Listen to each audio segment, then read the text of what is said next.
adalah orang yang mengaku Islam, datang pada tanggal 14 Juli kemarin ya ke Israel bertemu dengan Presiden Israel. Bahasa kitanya kita luar. Ya, bermanis-manis muka, duduk, ketawa tinggi, dan secara luas kemudian salah seorang juru bicara di antara 5 orang yang membawa-bawa nama Indonesia dan membawa-bawa nama ormas terbesar kita di Indonesia itu menginisiasi normalisasi hubungan diplomatik Indonesia dan Israel. Dan di status X-nya itu salah seorang di antara mereka mengatakan, kami ini orang intelektual, kami ini diskusi dengan Israel, tidak seperti orang-orang yang demo di jalan-jalan itu. Jadi mereka itu anti gerakan yang memprotes gerakan Zionis Israel. Bahkan dia pun mengkritisi aksi boikot produk-produk yang berafiliasi dengan Israel. Ada seorang pemuda digoda wanita, ya, maka pemuda itu menghindar, dicemooh sama kawan-kawannya, kawan kuliahnya. Engkau ini bencong, munafik, ya, macam nggak suka perempuan, ya. Nah, lelaki yang menjaga iffah kehormatannya dari godaan wanita gadis cantik dibilang munafik, bahkan diledek, gay, bencong dan segala macam. Itu kan anak muda gitu. Kau udah punya pacar? Belum. Nggak mau saya. Haram. Bencong lu. Akhirnya ya dicemooh kan, dibully. Nah, kalau seandainya seperti itu, ketahuilah bahwa anak muda yang menjaga iffahnya itu adalah anak soleh. Ada wawancara di TV One, acara fakta, narasumbernya Ustadz, ya, yang dulu bagian judi online, Koko Dennis Lim. Apa kata beliau? Ya, seandainya pemerintah itu serius, sungguh-sungguh, satu hari bisa ditutup semua akun judi online. Ini bukan kata saya, tengok ya, bukan lagi TV One, ya, Dennis Lim. Karena dia mantan bandar, apapun lepehnya, algoritma akunnya kan jelas, ya. Dalam hitungan sehari sekian ribu akun bisa ditutup. Kenapa nggak ditutup? Kuenya besar, bro, bagi-baginya. Nah ini untuk kita semua. Yang betul hidup itu ditunggu sholat atau menunggu sholat. Nah ini ukur kita. Yang betul kan menunggu sholat. Tapi kan yang banyak kan ditunggu sholat. Sampai kan pernah viral itu di sebuah daerah di Jawa Timur. Kami dulu di Jawa Timur habis adzan itu puji-pujian, baca sholawat. Itu kadang-kadang tukang adzan, tukang iqomah, imam merangkap makmum. Akhirnya kan halo jamaah, dino tiba kapan datang, kapan teko, langgar kosong, masjid kosong, ya, ya, makanya kencang, dong kosong, ya. Nah, wa idza qamu ila sholati qamu kusala. Kalau ada seruan sholat, mau berangkat sholat, malas. Coba bayangkan ketika persoalan begitu jelas gamblang sekarang ini yang diributkan hukum musik. Itu sudah jelas. Ada yang mengatakan haram, ada yang mengatakan tidak haram. Udahlah kita saling menghargai. Yang lebih parah kemarin itu berdepot kencang masuk kuburan itu, yang lebih utama pakai sendal apa tidak. Di saat umat Islam dibantai, di saat ada bahaya yang mengancam anak-anak kita kaum muslimin, sekularisme, ya, liberalisme, kapitalisme, harta kaum muslimin ini dikeruk oleh orang-orang asing. Nikel yang kata Faisal Basri itu 3 juta ekspor ilegal ke Cina. Ya kayak gitu itu kan nyata. Sibuk masuk kuburan itu pakai sendal apa enggak? Sampai akhirnya pakai sendal kawan kita, nggak pakai sendal musuh kita. Ya Allah.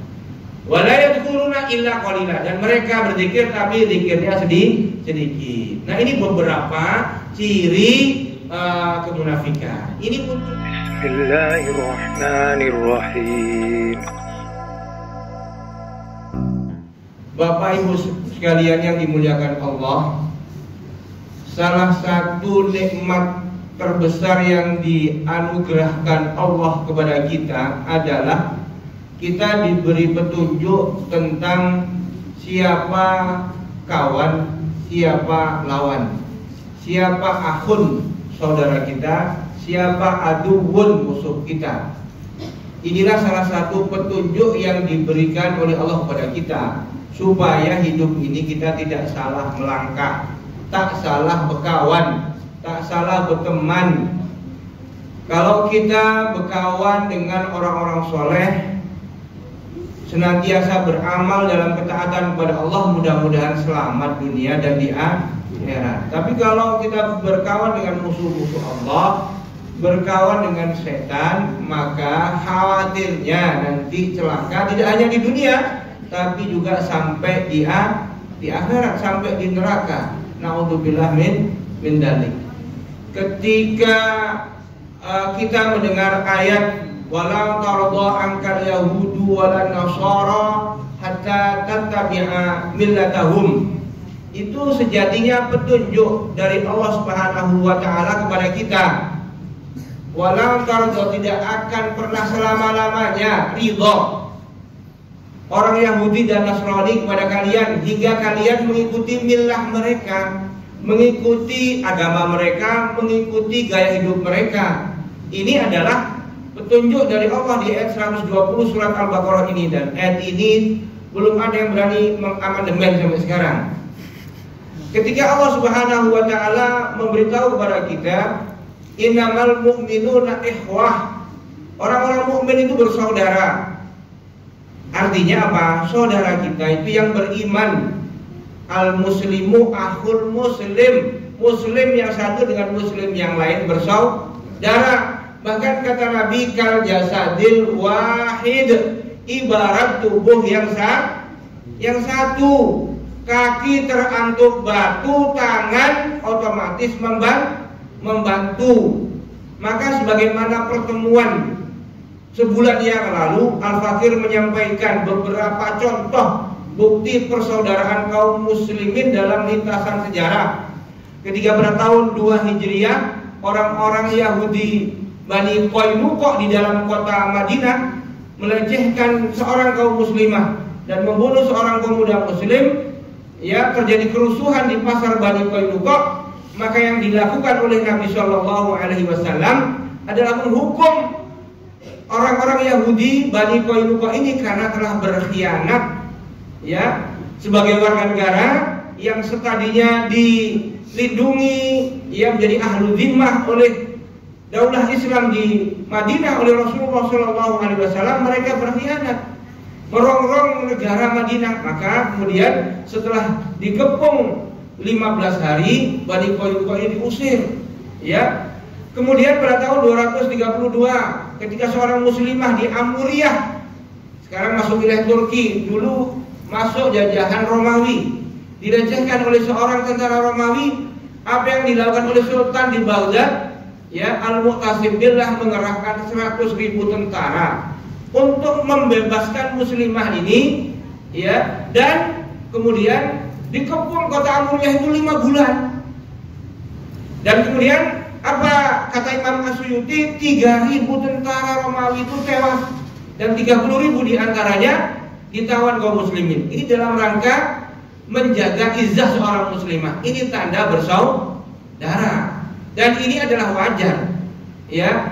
Dan ikhwah itu kalau kita baca banyak kitab tafsir, itu ibarat saudara kandung, adik beradik. Kalau adik kita susah, wajar kita menolong. Ketika Aceh dalam ancaman Belanda, ya, bulan yang lalu sudah kita sampaikan, tahun 1872, maka Sultan Abdul Hamid II datang membantu. Ketika Malaka dijajah oleh Portugis, maka 2 kali kaum muslimin dari Jawa pada tahun 1513 dan tahun 1521 membawa sampai 12.000 pasukan tentara dari Demak, dari Cirebon, Banten, Kesultanan Palembang dan Kesultanan Jambi, dipimpin oleh Sultan Dipati Yunus dari Demak, ya, membela saudaranya di Malaka, ya, dari penjajahan Portugis.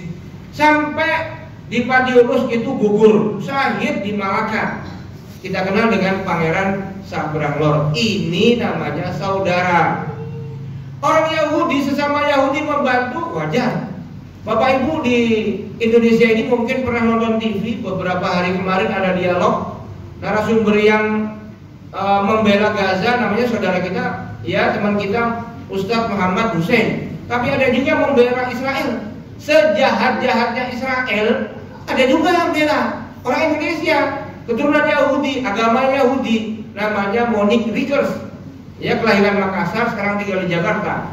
Nah, dia Yahudi, membela Yahudi, wajarlah, ya. Walaupun kita kadang-kadang gregetan nengoknya karena data yang disampaikan banyak hoax, ya, memanipulasi data untuk membela kekejaman Israel, ya. Alasannya ini Israel kan cuma mempertahankan diri. Palestina yang mulai tanggal 7 Oktober, padahal 70 tahun sebelumnya mereka, orang Yahudi itulah yang merampas tanah wakaf kaum muslimin dan membantai umat Islam jutaan sudah, dan menduduki masjid kaum muslimin, Masjidil Aqsa. Nah, itu kalau orang Islam membela Islam wajar, orang Yahudi membela Yahudi wajar. Tapi yang tidak wajar dan tidak masuk akal sehatnya manusia adalah orang yang mengaku Islam datang pada tanggal 14 Juli kemarin, ya, ke Israel bertemu dengan Presiden Israel. Bahasa kitanya angke kalua, ya, bermanis-manis muka, duduk, ketawa tinggi, dan secara luas kemudian salah seorang juru bicara di antara 5 orang yang membawa-bawa nama Indonesia dan membawa-bawa nama ormas terbesar kita di Indonesia itu menginisiasi normalisasi hubungan diplomatik Indonesia dan Israel. Maka sejatinya kalau ada orang Indonesia, apalagi Muslim, apalagi konon adalah kader ormas terbesar di Indonesia ini, maka ini telah mengkhianati agamanya. Yang ngomong ini tidak hanya orang Islam. Ada seorang pendeta, pastor Palestina, namanya Manuel Musallam, umurnya udah 80 tahun. Ya, pidato berapi-api, kami orang Kristen Palestina ini, kami menghargai bahwa Palestina ini adalah tanah umat Islam. Kami berikan, nenek moyang kami dulu menyerahkan kunci Baitul Maqdis Yerusalem ini kepada pemimpin suci kalian, Amirul Mukminin dia sebut. Cari di YouTube kalau nggak percaya, pidatonya Manuel Musallam, pastor Palestina, pemimpin tertinggi Kristen Palestina. Ya, kami, ya, masih menghargai perjanjian suci Umayyah Covenant, ya, Misak al-Umayyah, perjanjian Umar. Itu mereka masih menghargai. Tapi yang tidak habis pikir di akal kami adalah ketika para raja di Timur Tengah ini, ya, tidak ada pembelaan sama sekali, menyerahkan kunci yang sudah kami serahkan kepada Umar bin Khattab itu sekarang diserahkan kepada Zionis Israel. Nah, ini aneh, orang di luar Islam aja melihat aneh, kok ada orang Islam membela kekejaman Zionis Israel. Nah, termasuk ini disebut sebagai pengkhianatan. Yang mengatakan pengkhianatan itu, ya, kalau nanti kita jelaskan dalam Al-Quran sudah jelas. Orang-orang di luar Islam pun nengok aneh lagi. Kalian di Islam kok malah bela kejahatan Israel? Itu aneh sekali. Ya, ada apa sebetulnya? Ini mengkhianati agama. Yang kedua, mengkhianati negara. Kebijakan resmi negara Republik Indonesia ini, sebagaimana di pembukaan UUD 45 adalah penjajahan harus dihapuskan karena tidak sesuai dengan peri kemanusiaan dan peri keadilan. Telah jaleh, ya, tiba-tiba dia mendukung penjajah.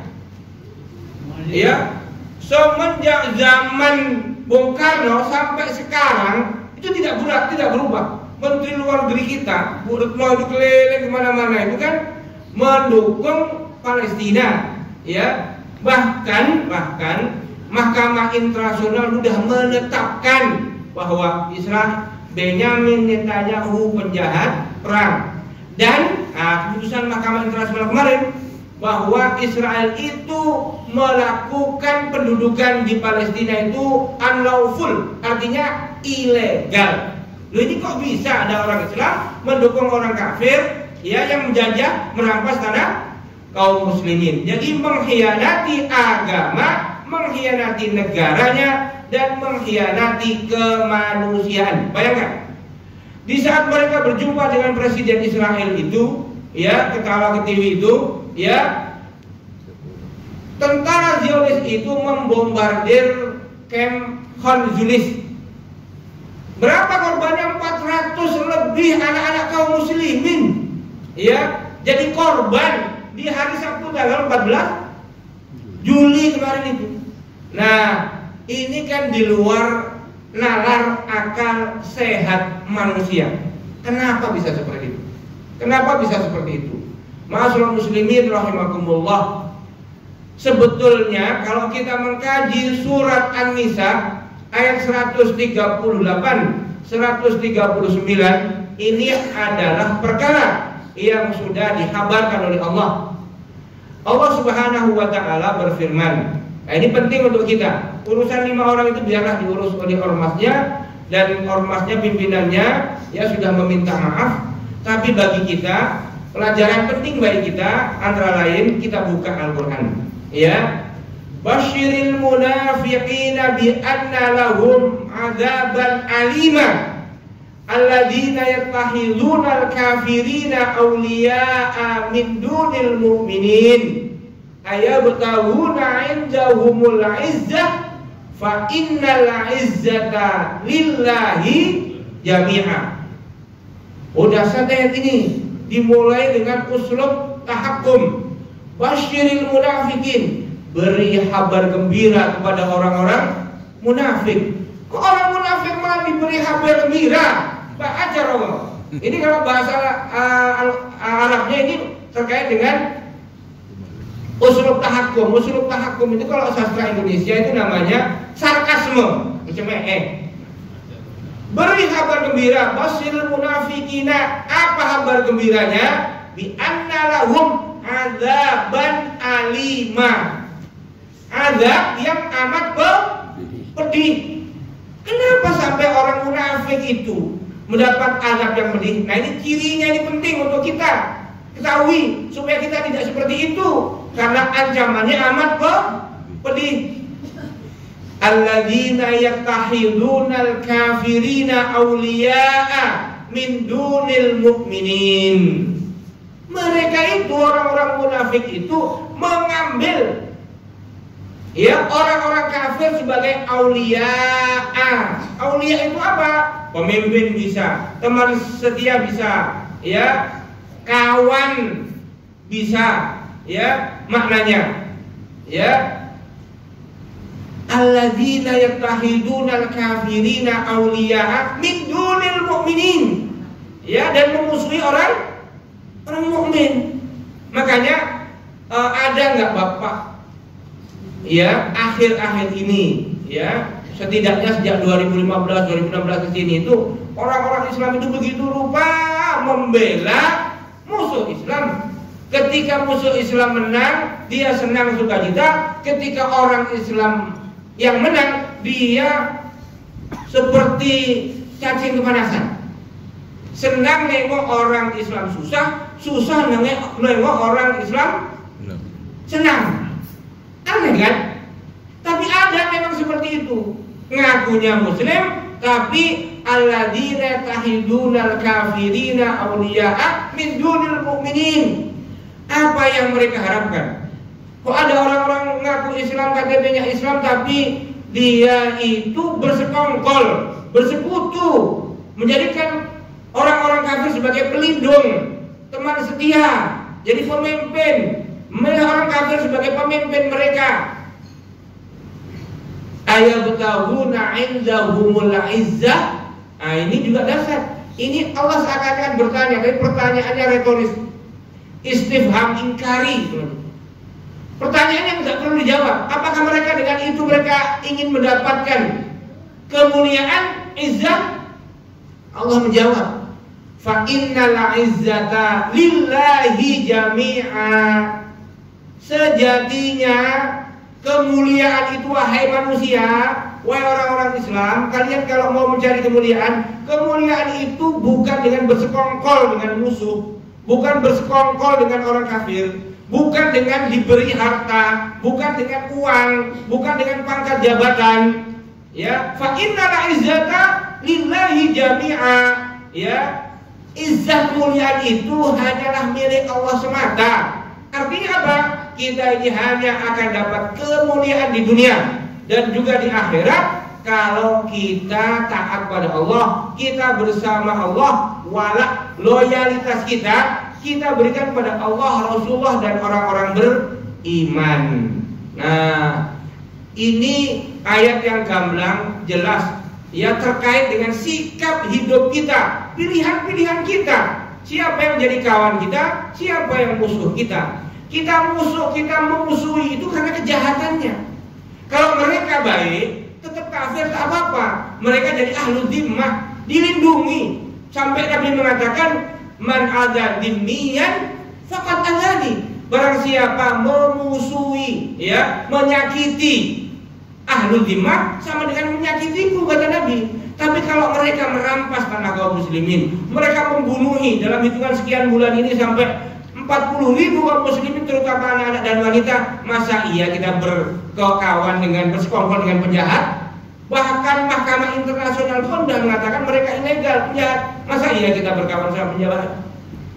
Kalau orang Islam hari ini di Indonesia mendoakan saudaranya di Palestina, wajar. Memboikot produk-produk yang berafiliasi dengan Zionis sesuai dengan Fatwa MUI nomor 83 tahun 223, wajar. Kalau orang Islam di Indonesia menggalang dana donasi untuk saudaranya di Palestina, wajar. Kalau kemudian bahkan dalam Ijtima Ulama Majelis Ulama Indonesia tanggal 31 Mei tahun 2024 kemarin, itu mereka mendasarkan supaya pemerintah Republik Indonesia menginisiasi bantuan militer, ya, untuk Palestina, wajar. Ya, maka yang sangat tidak wajar adalah ada orang Islam 5 pemuda, ya, 3 pemuda 2 pemudi, ya, 5 orang anak muda Muslim ini datang angkit taruhan sama Presiden Israel, bahkan kemudian pidato,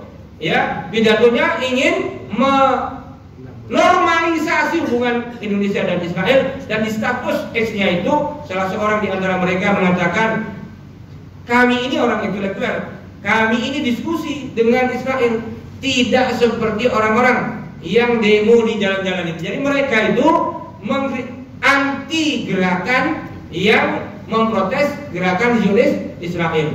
Bahkan dia pun mengkritisi aksi boikot produk-produk yang berafiliasi dengan Israel. Nah, ini semua di Indonesia sudah kita ketahui.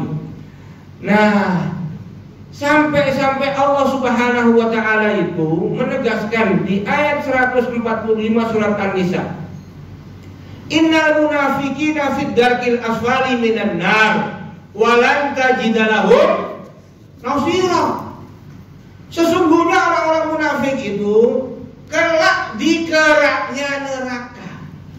Di keraknya neraka. Jadi orang kafir kan masuk neraka. Beda aja kalian sebut neraka. Orang kafir memang kalian yang punya neraka. Kan sering orang liberal ngomong kayak gitu kan. Sering orang liberal kayak gitu ngomong. Yang memberitahu ini yang punya neraka. Ya, dalam Al-Qur'an, ya, innal ladzina kafaru min ahlil kitabi wal musyrikina fi nari jahannam khalidina fiha ulaika hum sarul bariyah. Itu jaleh. Bukan kita cuma menyampaikan, justru informasi ini penting bagi kita yang masih hidup supaya kita tidak memilih kekufuran, supaya kita kelak nanti di akhirat tidak menyesal dan tidak akan menyalahkan Allah. Allah sudah kasih tahu kalian jangan milih itu, jangan milih kekufuran, kalian nanti di neraka. Ya. Nah, masyaallah muslimin rahimakumullah. Orang kafir masuk neraka, orang munafik di keraknya neraka. Fid darkil asfali minan nar wa lan tajida lahum nasira. Dan ketika itu tidak ada seorang penolong pun di dunia ini, ya. Seandainya Bapak Ibu sekalian ada persoalan, bisa minta tolong orang, muslim apa non muslim siapapun di dunia ini. Tapi kelak nanti sudah di neraka, apalagi di keraknya neraka, mau minta tolong siapa? Nah, ini peringatan penting dari Allah Subhanahu wa taala. Maka biasanya cara-cara orang-orang kafir, musuh-musuh Islam itu mengelabui kita, ya, dengan bahasa-bahasa yang manis tapi isinya busuk. Programnya toleransi namanya, programnya moderasi beragama namanya, programnya namanya dialog antar iman namanya. Bayangkan kita diajak dengan program-program itu kan nampaknya indah, tapi isinya busuk. Isinya itu untuk apa? Untuk menghilangkan keimanan di dada kita, untuk supaya kita membela kejahatan mereka, atau setidaknya mendiamkan kebiadaban mereka. Nah, judulnya kan itu, ya. Nah, kalau seandainya kita menyampaikan seperti ini, dikatakan intoleran, dikatakan radikal, benih-benih teroris dan segala macam. Bagaimana mungkin, ya? Bagaimana mungkin kita, ya, secara manusiawi saja nengok ada ribuan orang dibantai, dibunuh, diperkosa, kemudian kita salaman, cipika-cipiki sama penjahat itu. Kemudian kalau nggak kita seperti itu nggak toleran namanya. Kalau kita nggak cipika-cipiki salaman sama penjahat perang itu, kita nggak toleran namanya. Toleran macam apa ini? Nah, maka kurang toleran apa umat Islam di Indonesia ini? Ya, bahkan umat Islam sepanjang sejarah itu. Masyaallah muslimin rahimakumullah. Oleh karena itu, kita ini semestinya tidak hanya memboikot produk-produk benda yang berafiliasi dengan Zionis Yahudi, tapi juga produk-produk pemikiran hasil Zionis. Bacalah buku Protocol of Zion. Kapitalisme itu produk siapa? Liberalisme itu produk siapa? Sekularisme itu produk siapa? Termasuk agenda-agenda yang manis-manis mereka sebut sebagai dialog antar iman dan segala macam itu agenda siapa? Ya, nah, memboikot produk pemikiran Yahudi Zionis itu jauh lebih penting dibandingkan produk-produk bendanya. Ya, kalau produk-produk pemikiran sudah kita boikot, artinya kita ini Muslim, pikiran kita juga Islam. Kadang-kadang kan kita Islam agamanya, pikirannya ateis, pikirannya komunis, pikirannya kapitalis, pikirannya sekuler. Fasluddin anil hayah, memisahkan agama dengan kehidupan. Agama ini kan cuma urusan spiritual, nggak usah bawa agama dalam persoalan politik, ekonomi, sosial, budaya, perdagangan internasional dan lain-lain. Ini adalah pikiran sekuler, produk Zionis. Nah, silahkan nanti dibaca dalam buku Protocol of Zion. Nah, apakah kelakuan seperti ini kelakuan baru? Tidak. Ketika Nabi masih hidup aja ada orang seperti ini. Dan ini walaupun tidak semua dijelaskan siapanya, ya, dan yang tahu siapa-siapa orang munafik ketika Nabi masih hidup itu hanya Allah, Rasulullah, dan Hudzaifah bin Yaman. Hudzaifah bin Yaman itu adalah sekretaris pribadi Nabi, khususnya menulis orang-orang munafik. Tapi ada tokoh munafik yang populer karena menampakkan diri, ya, dengan perbuatan-perbuatannya. Kita kenal yang namanya Abdullah bin Ubay bin Salul.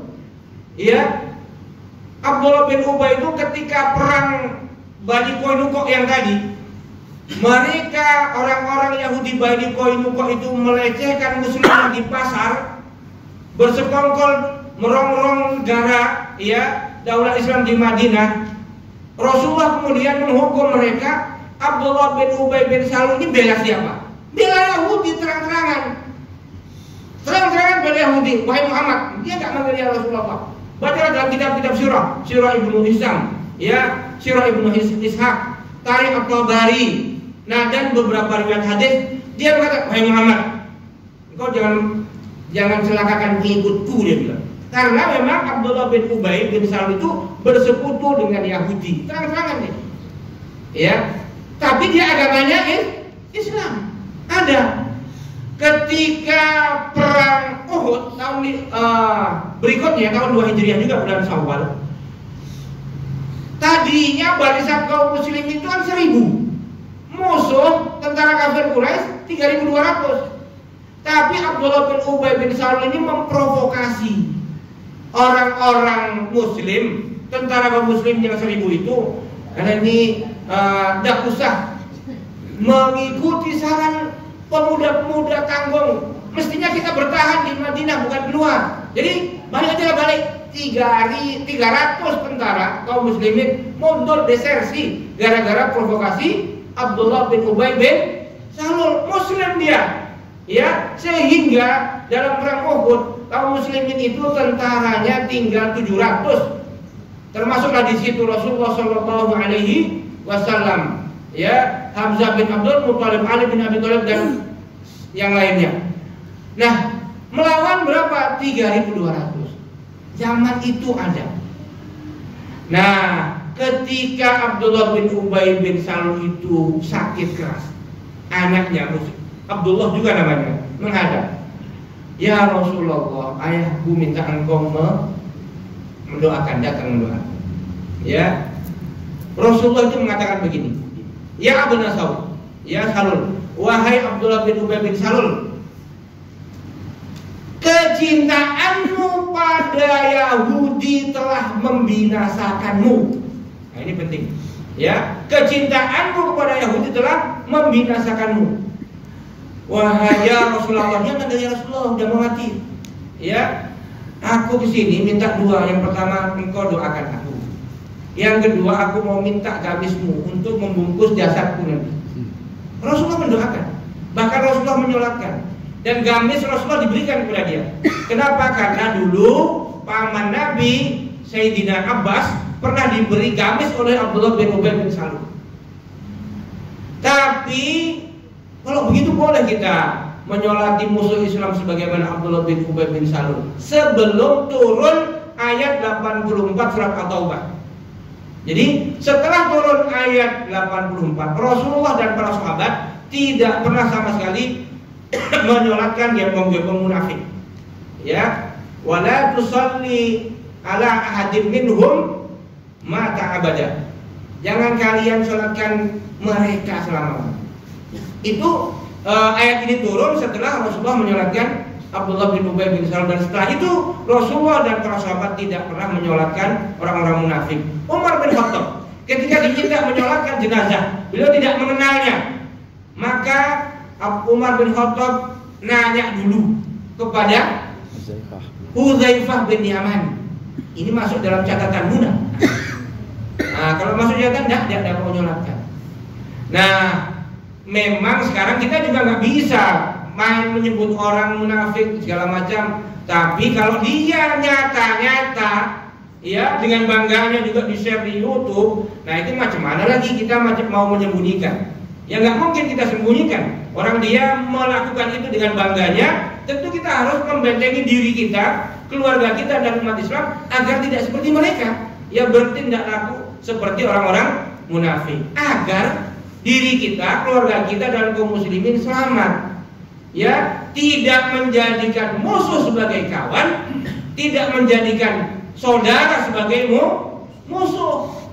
Nah, oleh karena itu di sisa kajian yang sejenak ini, Al-Fakir ingin menyampaikan sebetulnya apa itu munafik, bagaimana ciri-cirinya, bagaimana agar kita menghindarinya. Banyak yang salah tanggap terhadap munafik. Pemahamannya, ada seorang pegawai di kantor, jujur dia, tanda tangan fiktif tak mau, pergi dia dinas luar, harinya tertulis 5 hari, di lapangan dia cuma 2 hari, 3 hari dikembalikan. Apa komentar kawannya? Dah, si fulan itu munafik, macam nggak perlu bukti, macam nggak perlu uang. Ya, dia kan udah nih, daripada dikembalikan ke negara, mending kita bagi-bagilah. Nah, itu ada nggak orang macam itu? Ada. Orang yang jujur seperti itu ada, dan yang komentar seperti itu banyak. Macam ini jujur hancurlah, gitu. Ya, maka akhirnya orang yang jujur itu dianggap munafik, orang yang penipu dianggap biasa. Ini kan politik, ya kan? Nah, Bapak Ibu sekalian, ada seorang pemuda digoda wanita, ya, maka pemuda itu menghindar, dicemooh sama kawan-kawannya, kawan kuliahnya. Engkau ini bencong, munafik, ya, macam nggak suka perempuan, ya. Nah, lelaki yang menjaga iffah kehormatannya dari godaan wanita gadis cantik dibilang munafik, bahkan diledek, gay, bencong dan segala macam. Itu kan anak muda gitu. Oh, udah punya pacar? Belum. Nggak mau saya. Haram. Bencong lu. Akhirnya ya dicemeh kan, dibully. Nah, kalau seandainya seperti itu, ketahuilah bahwa anak muda yang menjaga iffahnya itu adalah anak soleh, taat, dia bukan munafik. Ketika Nabi Yusuf alaihissalam digoda oleh wanita yang konon namanya adalah Zulaikha, Yusuf kan lari. Ya, walaqad hammat bihi wa hamma biha laula arra'a burhana rabbi. Apakah kita berani mengatakan Yusuf itu munafik? Tidak. Justru Yusuf itu taat kepada Allah. Nah, apa itu munafik? Dari segi bahasa nafiko itu maknanya yarbu. Yarbu itu tupai. Tupai itu sembunyi di lubang di gurun. Tupai itu sembunyi di lubang-lubang itu, kepalanya nyuruh, pantat dan kakinya nampak dari luar. Nah, itu nafiko itu. Ya, lubang tempat sembunyi, yarbu tupai di gurun. Kata Imam Al-Baydawi, ya, munafik itu lain apa yang dikata, lain apa yang dilakukan, lain di hati, lain di mulut, beda zahir dan batin. Ya, pernah nggak Bapak Ibu ada orang seperti itu? Ya, kita nanti kalau kita menang, gratis. Tahu-tahu begitu duduk semua naik, harga naik, BBM naik. Nanti kalau saya jadi jalan mulus, bebas banjir. Begitu duduk dia makin buruk jalan, makin banyak banjir. Ya, habis itu nyuruh dia. Ya, kalau mencari dia sepayah-payahnya. Nah ini mudah-mudahan tidak ada di negara kita ini, ya. Itu cuma ada di negara Konoha. Di kayaknya nggak ada orang di sini, orang baik sodom. Ya, lain di mulut, lain di hati. Kata Imam Al-Jurjani, ya, orang munafik itu setengah-setengah. Entah iya atau tidak percaya kepada Allah. Kenapa? Fi qulubihim maradun. Di hatinya ada marid. Marid itu apa? Sakit. Sakit apa? Syak, ragu. Allah itu Rabbul Alamin. Entah iya tanda. Adanya surga dan neraka. Entah iya tanda. Ya, ragu dia dengan akhirat. Ada yaumul hisab. Entah iya tanda. Yang jalan kok di dunianya. Ya. Nah, jadi syak, ragu. Yang kedua, di hatinya ada penyakit riya, pamer. Nah, ini hati-hati, ya. Ini tipis antara pamer, riya dengan tahadduts bin ni'mah. Ibu habis sholat tahajud selfie. Alhamdulillah ya Allah, malam ini Engkau bangunkan aku sehingga aku bisa tahajud. Nah, like and share. Ya. Saya nggak niat riya kok. Saya niat supaya anak dan follower saya bangun tahajud juga. Itu yang kita nggak bisa memvonis juga. Itu hati kita yang tahu. Dan sangat tipis antara riya dengan tahadduts bin ni'mah. Tahadduts bin ni'mah boleh, ya. Kita disuruh menunjukkan pakai baju yang terbaik, ya, sebagai wujud syukur kita kepada Allah. Tidak boleh orang kaya itu pura-pura miskin. Tidak boleh. Ya, nikmat yang diberikan oleh Allah, ya nikmatilah, pakailah. Ya, tapi ingat dalam rangka syukur kepada Allah, bukan pamer. Penyakit yang ketiga di hati orang munafik itu rijsun, ada najis. Ya, masih ada unsur kekufuran, ada kemunafik, ada unsur-unsur kesyirikan dan segala macam. Nah, ma'asyiral muslimin, ini penjelasan para ulama tentang makna munafik. Dr. Aid Abdullah Al-Qarni, ulama mubaligh dai terkemuka dari Arab Saudi, penulis kitab Al-Tahzan, baca kan kitabnya. Itu beliau juga menulis kutaib, buku kecil, judulnya Salasun Alamat lil Munafikin, 30 sifat-sifat munafik. Ya, beliau gali dalam Al-Quran dan Sunnah. Biasanya kita ini yang kita ingatkan 3 sifat yang ada dalam Sahih Bukhari dan Muslim. Ini benar kita harus hindari ya 3 sifat yang dihabarkan oleh Rasulullah, tapi sifat munafik gak hanya 3 itu. Yang disampaikan Nabi dalam hadis Bukhari dan Muslim, ayatul munafiki salasun, idza haddatsa kadzaba, wa idza wa'ada ahlafa, wa idza tumina khana. Ciri orang munafik itu 3. Yang pertama, kalau dia ngomong, antara ngomong dan ngota itu apa bedanya? Ngota itu ya ngomong juga ya. Kalau dia bicara dusta. Dia bicara 10, salahnya 11. Nah, ya cito, kabar cita tentang 10, 11 salah. Idza haddatsa kadzaba, kadzib. Innal munafiqina lakadzibun. Itu kan dalam surat Al-Munafiqun. Orang-orang munafik itu kadzib, pendusta. Wa idza wa'ada akhlafa. Kalau dia berjanji dusta, mengingkari. Kalau dia berjanji mengingkari. Maka hati-hati Bapak Ibu, kalau mau jadi calon wali kota, nanti aku begini kan janji. Ya, apa ini kan politik. Seakan-akan politik, ketika urusan politik Tuhan tidak berlaku. Iya kan? Biasa kalau politik itu kita saling menikah, memfitnah, ya, menghalalkan segala macam cara. Ini kan politik, jangan bawa agama. Ya, macam mana tuh? Jangan bawa agama. Jadi Bapak Ibu sekalian, mudah-mudahan di Rio ini kan kita ini sebentar lagi akan ada pilkada segala macam. Kan banyak guru-guru kita akan ikut tampil. Ya, mudah-mudahan tidak macam itu lah, ya. Wa idza wa'ada akhlafa, wa idza tumina khana. Kalau diberi amanah khianat. Kita diberi amanah oleh Allah sebagai muslim, jangan mengkhianati Islam. Ya. Kita diberi amanah oleh Allah sebagai manusia, jangan mengkhianati rasa kemanusiaan. Ada perempuan diperkosa oleh perampok, manusia kalau wajar dia bela perampoknya atau bela perempuannya. Tapi ada orang yang bela perampoknya. Ada. Nah, itu berarti mengkhianati rasa kemanusiaannya.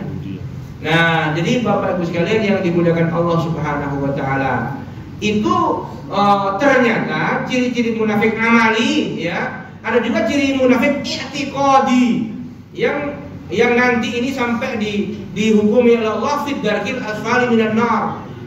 Ya. Apa ciri yang lain? Bapak Ibu sekalian, tadi di ayat 138, 139 surat An-Nisa yang tadi disampaikan. Beri kabar gembira kepada orang munafik. Mereka menjadikan orang-orang kafir sebagai aulia, sebagai wali, sebagai teman setia, sebagai pemimpin pelindung, dan memusuhi orang Islam. Ciri yang lain apa? Di dalam surat At-Taubah ayat 67, Allah Subhanahu wa taala menegaskan, innal munafiqina wal munafiqatu ba'duhum min ba'din. Orang munafik satu dengan yang lain itu satu dengan yang lain itu saling menolong. Ya, ya'muruna bil munkar wa yanhauna 'anil ma'ruf. Kalau orang beriman itu kan amar ma'ruf nahi mungkar, mengajak kepada kebaikan, mencegah kemungkaran. Ya, mau ada 17 Agustus. Lomba apa gitu? Tarik tambang, mantap. Lomba apa?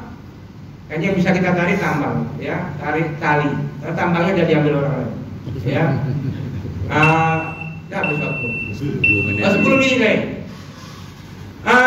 Kita lomba apa yang ini? Domino itu aneh. Masa 17 Agustus katanya mensyukuri kemerdekaan, yang berjuang para ulama, lombanya domino. Masuk akal kan? Ya, domino. Domino itu walaupun nggak di situ nggak main uang, nggak jadi judi. Ya, sekarang kan bening. Ya, pemerintah bening. Ya, karena apa? Judi online merebak. Poluan, ingat bulan yang lalu? Poluan membakar suaminya, polisi juga, karena begitu gaji 13 tinggal 800.000. Ya, rupanya dipakai judi online. 80.000 yang terpapar judi online itu anak-anak yang usianya di bawah 10 tahun. Ya, kami di PNS ya, itu ada surat edaran dari Irjen. Ya, PNS termasuk di Kementerian Lembaga Kementerian kami itu ada ditunjukkan ini dari Direktur Jenderal ini yang ikut judi online. Ada semua. Ya. Guru-guru. Enggak tahu loh jamaah Masjid Muslim ini tahu lah betul. Ya, ada enggak? Judi online itu kan udah parah. Mau kayak sama judi itu enggak masuk akal. Tapi ada enggak yang belain judi? Ada enggak? Yang mendukung ada enggak kira-kira? Ada wawancara di TV One, acara fakta, narasumbernya Ustadz ya, yang dulu bazar judi online, Koko Dennis Lim. Apa kata beliau? Ya, seandainya pemerintah itu serius, sungguh-sungguh, satu hari bisa ditutup semua akun judi online. Ini bukan kata saya, tengok ya, bukan lagi TV One, ya. Dennis Lim. Karena dia mantan bandar, apapun kayaknya algoritma akunnya kan jelas. Bapak Ibu dulu kalau Bapak Ibu menulis di Facebook, di Instagram Habib Rizik Syihab, langsung hilang. Di sini ya, kalau kita ceramah membela Palestina kayak gini nih, coba lagi diunggah di TikTok kalau nggak hilang. Ya, kok bisa? Langsung otomatis hilang. Ya. Kan gampang itu, tinggal diatur yang memegang tombol itu. Kalau ada kata ini, ya judi, dalam kata diganti, ya i-nya diganti tanda seru, gampang, ya kan? Dalam hitungan sehari sekian ribu akun bisa ditutup. Kenapa nggak ditutup? Kuenya besar bro, bagi-baginya. Nah ini kan berarti ada ya'muruna bil munkar wa yanhauna 'anil ma'ruf. Kenapa kok sampai seperti itu? Pengen mengatur negara orang. Angko-angko main. Nah coba, masa gara-gara uang sampai dikorbankan ya jutaan rakyat Indonesia ya, setelah mereka terpapar seperti itu mau dapat bansos lagi. Ini kan coba sembung main bola. Ya. Orang mestinya itu kan contoh yang lain. Orang minum miras, woi dibuatlah miras, ditangkap yang jual-jual, habis itu dipakai alat berat, mestinya kan pabriknya ditutup bro, iya kan? Kenapa pabriknya nggak ditutup? Judi online mestinya akunnya ditutup, bukan polisi kesana kemari kayak di Jawa Timur kemarin itu ngecek handphone, ustaz, ibu-ibu, anak muda, tengok handphonenya, ada itu enggak? Macam mana? Ya kan, hulunya ditutup, jangan hilirnya kecil-kecil itu. Nah, ini ya'muruna bil munkar wa yanhauna 'anil ma'ruf. Kemudian ciri yang lain dijelaskan oleh Allah Subhanahu wa taala di ayat 61 surat An-Nisa. Kalau kalian mengajak kepada Allah dan Rasulnya, menegakkan hukum Allah dan Rasulnya, mau menegakkan syariat Islam, ra'aital munafiqina yasudduna anka sujudah. Orang munafik itu dengan sekuat tenaga akan menghalangi kalian dan menyuruh orang-orang untuk menjauhi kalian. Coba bayangkan, kalau dia ngaku Islam, ya Allah Tuhannya, dia bersaksi la ilaha illallah Muhammadur Rasulullah, mestinya dia akan yakin hukum yang layak daripada hukum Allah. Yang layak diikuti adalah teladan Rasulullah, ittiba'ur Rasul. Ini begitu ada orang mengajak supaya taat kepada Allah, taat kepada Rasulullah, mengikuti para ulama yang hanif, yang lurus, maka malah mereka menyuruh orang untuk menjauhi para pejuang ini. Ini nggak masuk akal. Keyakinannya kepada Allah itu benar nggak? Keyakinannya la ilaha illallah benar nggak? Keyakinannya Muhammadur Rasulullah benar nggak? Kok ada orang yang mau menegakkan hukum Allah dan Rasulnya malah difitnah. Nah ini silakan dibuka di surat An-Nisa 61. Ini ciri munafik. Contoh yang lain, ini untuk kita, ya. Silakan nanti dibuka surat An-Nisa 142. Innal munafiqina yukhadi'una Allaha wa huwa khadi'uhum. Orang munafik itu sungguhnya dia telah mendustai Allah, mendustakan Allah, menipu Allah. Ketahuilah mereka telah menipu mereka sendiri. Ya. Alladzina gimana tujuannya? Wa idza qamu. Wa idza qamu ila sholati qamu kusala. Nah, ini untuk kita semua. Kalau mereka mau berangkat sholat kusala. Kusala itu kaslan, malih. Kita tengok, begitu kita ini yang betul hidup itu ditunggu sholat atau menunggu sholat. Nah, ini ukur kita. Yang betul kan menunggu sholat. Tapi kan yang banyak kan ditunggu sholat. Sampai kan pernah viral itu di sebuah daerah di Jawa Timur. Kami dulu di Jawa Timur habis adzan itu puji-pujian baca sholawat. Itu kadang-kadang tukang adzan, tukang iqamah, imam merangkap makmum. Akhirnya kan halo jamaah, dino tiba kapan datang, kapan teko, langgar kosong, masjid kosong, ya, makanya kencang, dong kosong, ya. Nah, wa idza qamu ila sholati qamu kusala. Kalau ada seruan sholat, mau berangkat sholat, malas. Nah, ini bisa jadi kita pernah seperti itu. Ini termasuk tanda-tanda munafik juga, ya. Karena kita mau ketemu Allah, ya. Allah zat yang paling kita cintai. Kita mau dapat surga, kok sholat malas? Kita menunggu sholat atau ditunggu sholat? Mestinya kita menunggu sholat, bukan sholat menunggu kita, ya. Ketika kita umroh atau haji semangat, ya, semangat itu mestinya kita tularkan juga sampai di sini. Itu namanya berur itu seperti itu. Bapak Ibu sekalian, kemudian wa idza qamu ila sholati qamu kusala yura'unan nasa wa la yadhkuruna illa qalila. Kalian melihat mereka itu yura'unan, mereka itu riak, pamer, ya. Nah, ini penting untuk kita semua. Kita beramal untuk apa? Lillah atau linnas. Kalau amal kita lillah, mudah-mudahan diterima oleh Allah. Tapi kalau linnas, betapa banyak kabar dari Rasulullah SAW. Mujahid nggak jadi masuk surga, qari nggak masuk surga, ya, orang dermawan nggak masuk surga karena amalnya tidak lillah, tapi linnas, karena pamer manusia. Nah, kita ini pun berjuang, para pejuang, ya, pengemban dakwah. Kalau ikhlas, dari manapun dia pergerakannya, jamaahnya, ya, organisasinya, kalau karena Allah pasti ketemu. Karena hati orang beriman itu ngumpul nanti itu, ya. Tapi kalau orientasi perjuangannya itu karena uang, kedudukan, popularitas, jumlah follower, pasti berantuk-antuk. Nah, ini untuk meluruskan kita semua. Coba bayangkan ketika persoalan begitu jelas gamblang sekarang ini yang diributkan hukum musik. Itu sudah jelas. Ada yang mengatakan haram, ada yang mengatakan tidak haram. Udahlah, kita saling menghargai. Yang lebih parah kemarin itu berdebat kencang masuk kuburan itu, yang lebih utama pakai sendal apa tidak. Mengikuti nggak perdebatan itu? Di saat umat Islam dibantai, di saat ada bahaya yang mengancam anak-anak kita kaum muslimin, sekularisme, ya, liberalisme, kapitalisme, harta kaum muslimin ini dikeruk oleh orang-orang asing. Nikel yang kata Faisal Basri itu 3 juta ekspor ilegal ke Cina. Ya kayak gitu itu kan nyata. Sibuk masuk kuburan itu pakai sendal apa enggak? Sampai akhirnya pakai sendal kawan kita, nggak pakai sendal musuh kita. Ya Allah. Ini persoalan khilafiyah yang dulu udah clear, nggak usah kita ributkan sekarang.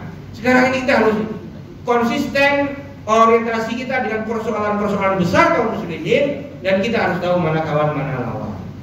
Wala yadhkuruna illa qalila, dan mereka berzikir tapi zikirnya sedikit. Nah, ini beberapa ciri kemunafikan. Ini untuk kita semua, ya. Kalau ada kita baca Al-Qur'an, mendengar kajian, ciri-ciri yang buruk seperti ini, kita jangan tergambar wajah orang lain. Kita tergambar wajah kita. Mudah-mudahan kita terhindar seperti itu. Sebagaimana saya tidak Umar bin Khattab. Umar pernah nanya kepada Hudzaifah, "Ya Hudzaifah, hal adani Rasulullah minal munafikin?" Wahai Hudzaifah, ada nama bos itu. Jangan-jangan aku termasuk tergolong orang munafik. Nah, artinya beliau itu khawatir.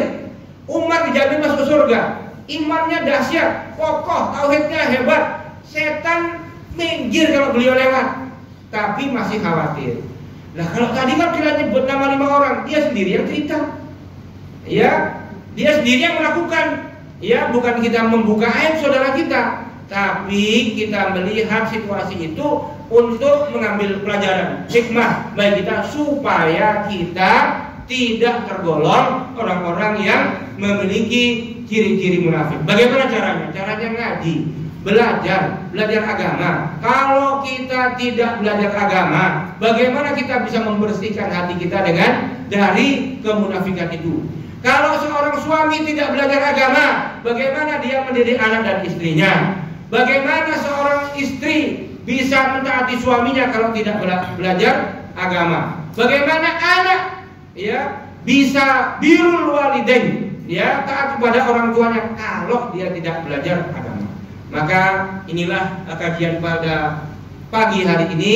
Mudah-mudahan kita semua terhindar dari sifat-sifat nifaq. Subhanakallahumma bihamdika asyhadu an la ilaha illa anta astaghfiruka wa atubu ilaik. Subhanakallahumma bihamdika asyhadu an la ilaha illa anta astaghfiruka wa atubu ilaik. Walhamdulillahirabbil alamin. Wassalamualaikum warahmatullahi wabarakatuh.